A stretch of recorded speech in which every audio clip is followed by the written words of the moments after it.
Баршаңызға сәлем, менің каналыма қош келдіңіздер. Бүгін сіздермен бауырды жұмсақ етіп, шашлик секілді қылып пісіреміз. Өте дәмді болып шығады. Міндетті түрде видеоның соңына дейін қараңыздар. Ең алдымен біз бауырымыздың осындай бетіндегі ақ пленкасын алып шығу керекпіз. Егер менің каналыма тіркелмеген болсаңыздар, тіркеліп қоңырау шамын басуды ұмытпаңыздар.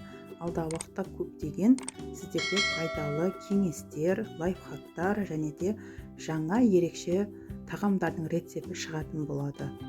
Міндетті түрде менімен бірге болыңыздар. Өз пікірлеріңізді жазыңыздар, сіздер бауырды қалай пісіресіздер.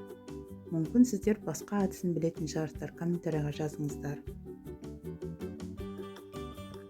Бауырдың пайдасын білетін шығарсыздар. Арасында бауырды осылай пісіріп жеп тұрған өте пайдалы, әсіресе көзге жақсы, сосын иммунитет көтергенге қатты көмегін тигізеді.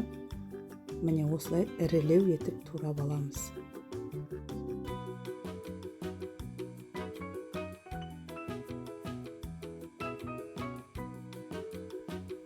Міне турап алған соң шұңқырлау ыдысымызға салып аламыз.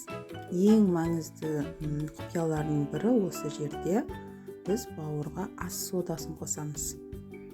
Міне осындай. Бауырдың көлеміне қарап қосыңыздар ас соданы. Менде бауыр аздау болғандықтан 1,5 ас қасықта ас сода қостым. Егер көптеу болатын болса 2 ас қасық қосыңыздар. Ас содамызды қосып, жақсылап араластырып аламыз.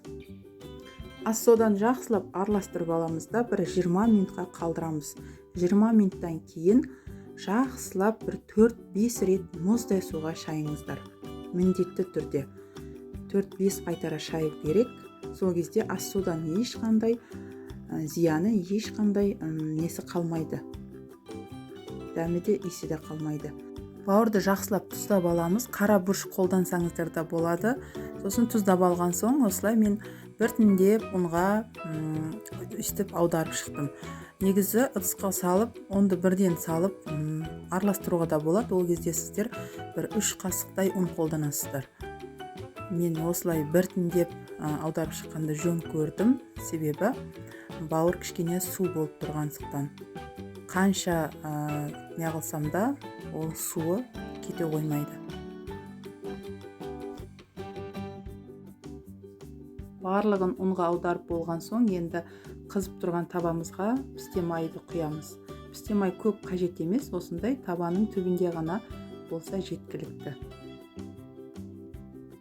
Майды қатты қыздырып жібермейміз. Бір ескеретін жай шамалы ғана қызса жеткілікті. Бауырларды салып қызартып пісіріп аламыз. Негізі бауырдың тәтті болып шығуы осы ұнға аударып алғандықтан, жұмсақ болып пісуі ол ас содаға 20 минут ұстағандықтан. Өте жұмсақ болып шығады, енді ауызда еритін болып. Дәмі деген керемет шашлик секілді болып шығады. Бізге қатты ұнады осы әдіспен пісірген. Міндетті түрде осы әдіспен жасап көріңіздер. Сіздерге де ұнайды. Егер пісіріп көрсеңіздер, өз пікірлеріңізді комментарийға жазып қалдырыңыздар. Міне қараңыздар, осылай жылдам пісіп шығады, қып-қызыл болып.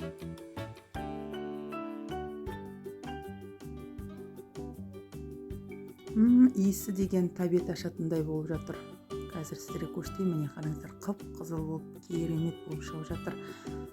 Мен қазір картошкада пісіріп жатырмын. Осы бауырдың қасына картошка қосып жесеңіздер вообще керемет болады. Өз қалауларыңызша әрине пиязды қуырып қойсаңыздар да болады қасына. Жай ғана ақ пиязды турап қойсаңыздар да өте керемет, барлығымен үйлесіп кете береді. Міне картошкамыз да пісіп қалды. Қараңыздар, ыстық буы шығып жатыр. Мен кәдімгі пиязбен укропты турап, тұз араластырып осылай етіне сеуіп шықтым. Иісі деген енді айта алмаймын.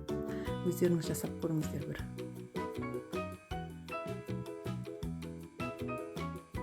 Бір 10 минуттың ішінде жылдам қызарып пісіп шыға келді бауыр. Қараңыздар, қандай қып-қызыл болып, әдемі болып, шашлик десе шашлик секілді болып тұр. Міндетті түрде жасап көріңіздер. Қазір сіздерге осыны қалай жұмсақта піскендігін бөліп көрсетемін. Міне достар, великамен кескеннің өзінде осындай жұмсақ болып кесіліп жатыр. Өте жұмсақ. Пышақпен кесіп атқан жоқпыз. Ал біздерге ас болсын. Егер сіздерге рецепт ұнаса, өз пікірлеріңізді жазыңыздар. Келесі кездескенше сау болыңыздар.